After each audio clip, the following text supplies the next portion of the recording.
It's election night in a swing state, and America is having a full meltdown. Deepfakes are everywhere. Hackers are giggling overseas. Cable news is yelling fraud like it's a drinking game. Election integrity.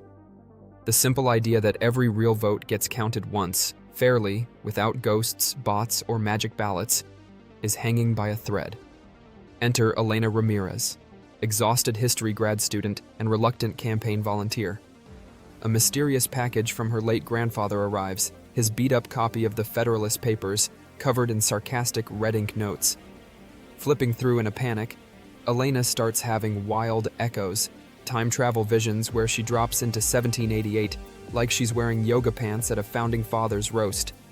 First vision, a smoky Philadelphia tavern. Alexander Hamilton struts in, wig slightly crooked, and launches into Federalist number 68 like he's dropping the mic of the century. He explains the Electoral College. Each state picks electors equal to its senators, plus House members. Those electors meet once in their own states and vote for president and vice president. Need 270 out of 538 to win. No sitting congressman or federal official can be an elector. They serve one temporary job only. Hamilton grins and says, "The mode of appointment affords a moral certainty that the station will be filled by characters preeminent for ability and virtue.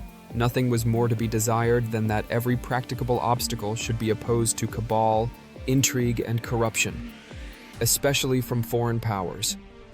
He built the system to stop exactly today's nonsense: foreign bribes, insider cabals, and temporary mob passions sweeping the nation. It forces candidates to win a real republic, not just scream loudest in a few big cities. Elena's laughing when the door bursts open. In storms Republicus, the fiery anti-federalist from anti-federalist number 72, waving his quill like a sword. He roasts Hamilton mercilessly. Is it necessary? Is it rational that the sacred rights of mankind should thus dwindle down to electors of electors, and those again electors of other electors? This seems to be degrading them even below servant of servants. Republicus is furious.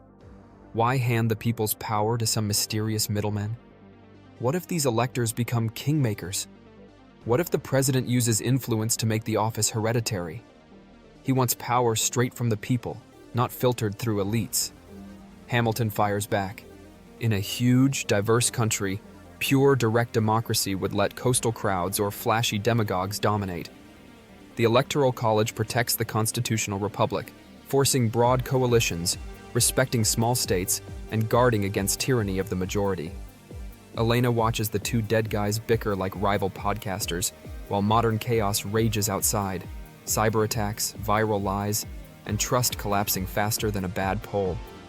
The echoes fade. Back in the watch party, the networks finally call it.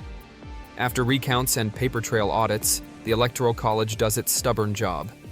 270 electors, certified. No midnight server miracles. The system, clunky, criticized, and still standing, holds again. Elena climbs on a table, grandfather's book raised high. Listen up. Hamilton and Republicus were both half right and both a little ridiculous. The anti-federalists feared elites stealing power from the people. Hamilton feared corruption, foreign meddling, and mob rule. They gave us guardrails for a reason.